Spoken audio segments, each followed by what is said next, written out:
अस्सलाम वालेकुम जाने माने एक ऐसा स्टॉक जिसमें आज से आपने अगर 4 साल पहले 2020 में 9 लाख रुपए की इन्वेस्टमेंट की होती तो आज वो शेयर्स 29 लाख रुपए के हो चुके हैं। अगर हम इस पर एक अप्रॉक्सीमेट वैल्यू बताएं इसमें इंक्रीज़ की तो ये 200% से ज़्यादा का इंक्रीज़ है। अगर आपने 2020 में एक 9 लाख रुपए का प्लॉट लिया था तो आज भी इसकी वैल्यू 9 लाख रुपया ही है। अगर आपने किसी सोसाइटी में लिया था, अगर आपने बाहर लिया था तो उस प्लॉट की वैल्यू अभी बहुत ज़्यादा हद मारी। इस वक्त प्लॉट की वैल्यू 17-18 लाख रुपया है अगर आपने 2020 में ये प्लॉट लिया था। लेकिन अगर आपने 2020 में यही 9 लाख रुपए के ये 1 लाख शेयर्स ले लिए होते तो आज की तारीख में ये 29 लाख रुपए के थे। ये शेयर ट्रेंड के वाइज भी बढ़ता रहा, इस पर ओवर द टाइम भी बढ़ता रहा और ये शेयर आज की डेट में भी बढ़ा है। आज की तारीख में ये शेयर 2 रुपये 61 पैसे बढ़ा है और इस शेयर्स को मैं कहता हूँ ये वो शेयर्स हैं जिनमें आप एक लॉन्ग रन अपनी इन्वेस्टमेंट्स कर सकते हैं। मैं हमेशा बात करता हूँ कि ओवरऑल अगर आप किसी भी शेयर में अपनी इन्वेस्टमेंट करते हैं तो do not put your all eggs in one basket. ये मैं अपने हमेशा व्लॉग्स में कहता हूँ। लेकिन कुछ शेयर्स ऐसे होते हैं जिसमें आप अपने सारे पैसे उस एक बास्केट में डाल सकते हैं तब जब आपको ये एनालिटिक्स पता चल जाए कि इस वक्त ये शेयर अपने ऑल टाइम लो के ऊपर खड़ा हुआ है।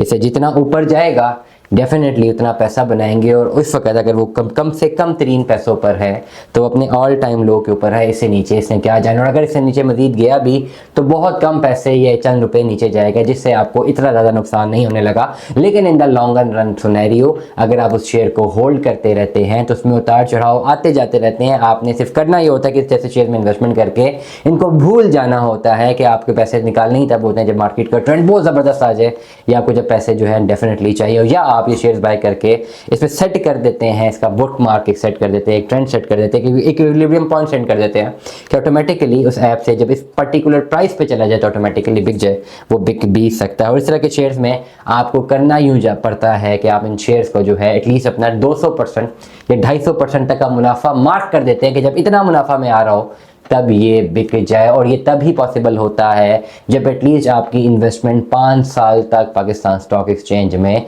पड़ी रहे और आपके शेयर्स उस कंपनी में हो जिस कंपनी की रिप्यूट अच्छी हो, जिसका मार्केट ट्रेंड अच्छा हो और सबसे बढ़कर जिसकी स्टेबिलिटी अच्छी हो, जिसके शेयर्स में उतार चढ़ाव आ रहा हो लेकिन बहुत ज़्यादा उतार या बहुत ज़्यादा चढ़ाव अचानक ना आ रहा हो, और उसकी कंप्लीट एनालिटिक्स आप 5 साल तक समझते रहें तब जाकर आप जो है इस तरह के शेयर्स में अपनी इन्वेस्टमेंट्स कर सकते हैं। आज की तारीख में ये शेयर 2 रुपये बढ़ा है और इसने अपने इन्वेस्टर्स को बेतहाशा फ़ायदा दिया है। इस तरह के इन्वेस्टमेंट्स करने के लिए आपको मेरे चैनल को सब्सक्राइब करना है। रोज़ाना की बुनियाद पर मैं मल्टीपल टॉपिक्स को जो है डिस्कस करता रहता हूँ। प्राइमरीली हमारा फोकस ये है कि इन्वेस्टमेंट क्यों करनी है, फाइनेंशियल लिटरेसी काटना करना, फाइनेंशियल लिटरेसी थोड़ी बहुत होनी चाहिए, नो हाउ होना चाहिए, लेकिन आप एज अ न्यू कमर आपकी इन्वेस्टमेंट का मकसद क्या होना चाहिए और आपको क्यों अपना पैसा बैंक में नहीं रखना चाहिए बल्कि अपना पैसा स्टॉक मार्केट में रखना चाहिए, वो क्या वजूहात हैं, इन तमाम तर सवालों के जवाब के लिए आपको हमारे चैनल को सब्सक्राइब करना है। दुआ में याद रखिएगा, अपना बहुत सारा ख्याल रखिएगा। Stay tuned with us. अल्लाह हाफ़िज़।